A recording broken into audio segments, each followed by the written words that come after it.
This video is from a series we're calling Stories from the Mouth of the Columbia River. We hope you enjoy this video and will like and subscribe.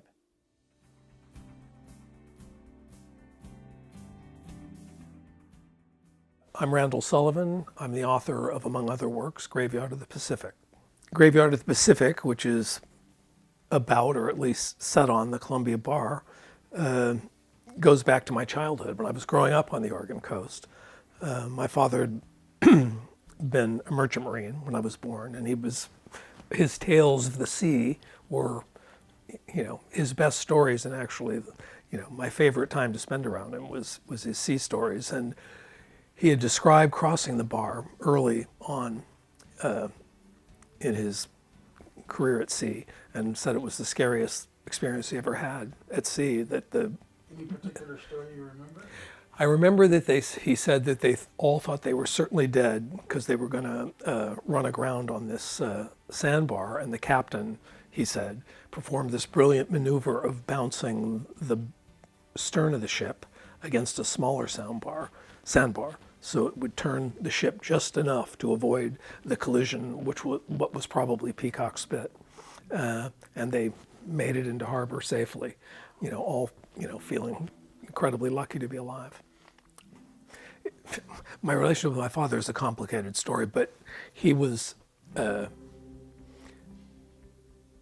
pretty legendary figure on the West Coast. He was, when he was in the Merchant Marine, he was the youngest person ever elevated to first mate. He was going to be a captain before he was 30, and there were no other Merchant Marine captains under 30. And my mother made him give it up. She didn't like him being gone for months and months and months, a decision she regretted, and one that he accepted, but only without he carried a lot of bitterness about it. He joined the Longshoremen's Union and became the youngest walking boss, which is the top position, and it still holds the record for being the youngest walking boss on the West Coast, and rose to the very top of that with his driven nature.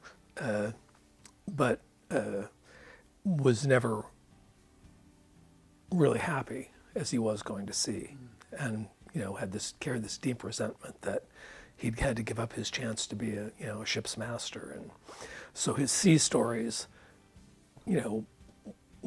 made him happy, and it made me happier to listen to them. I mean, he was much more agreeable to be around when he was telling stories of his seafaring days, and it was like I could see a part of him that, was invisible the rest of the time.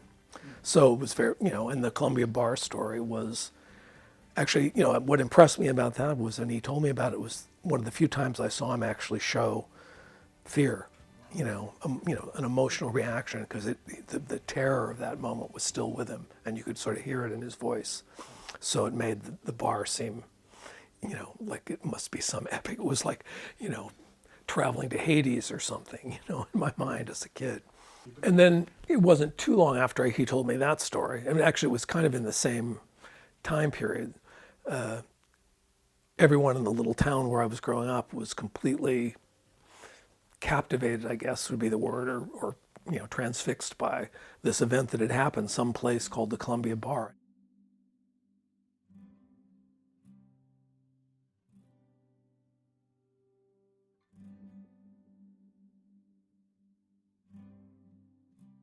Three boats had gone down and 7 men had died, most of them Coast Guard.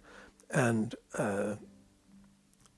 the idea that it was this incredibly dangerous, storied, dramatic place was sort of fixed in my mind when I was 9, 8 years old. I bought my house in Gearhart in 2018, and exploring the area, I began to think a lot about the fact that the Columbia Bar is right there. And my friend Ray Thomas, who is an adventurer and a sailor, and has been my partner in a lot of dangerously stupid escapades, had the equal fascination with the bar. And I said, why don't we try to cross it in your trimaran? Trimaran is essentially a sail kayak. So you know, he said, he made it seem as if, yeah, that sounds like a great idea that we'll never actually get to. But I went to see, actually the very first one I talked to about was Bruce Jones, who's the assistant director at the Columbia Maritime Museum and was the mayor of Astoria, although I didn't know that at the time. And I said, what do you think of the idea of me crossing the bar in a kayak, a sail kayak? And he thought about it for a while and he said, well, it's doable if you choose the right day. So that became the whole, our quest was to find the right day to cross the Columbia Bar. And it took us, you know, a long time to arrive at the right day. I do think that I ended up feeling a measure of reconciliation with my dad as a result. I mean, I think I carried a lot of hurt and anger over the years, which I'd sort of, you know, forgiven him in a sort of detached way, I think. But this took me back to all of those experiences that were so difficult when I was a child and made me think about it from his point of view. I mean, I was realizing that we've all got history.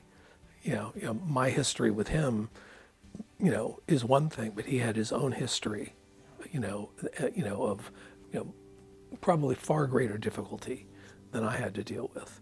And so I realized, you know, he was a young man, you know, trying to, you know, fight his own demons as well as the world's. And so I wouldn't say forgiveness so much as I think reconciliation is the best word. I felt far more accepting of him and free of any judgment or bitterness about the past. That's a huge thing. And I Thank spread you for sharing that. I spread his ashes at the wreck of the Peter Iredale. Oh, wow. So that was a big moment. Now, is that he recently passed? He died in 2008. Okay. And then my mom, though, died in 2020, and I spread her ashes there, too. She wanted it. Together? Yeah. Yeah, as difficult as he was on her, too, she loved him. Yeah. And you know, that was was kind of coming to terms with the fact that, you know, she really did love him, and you know, and I understood why she would want to be with him if she could, in any way she could. The book is a combination of this adventure story, the history of the bar, and this, you know, personal search that Ray and I went on together to try to, you know, reconcile with our dead fathers. So it's those three stories interwoven.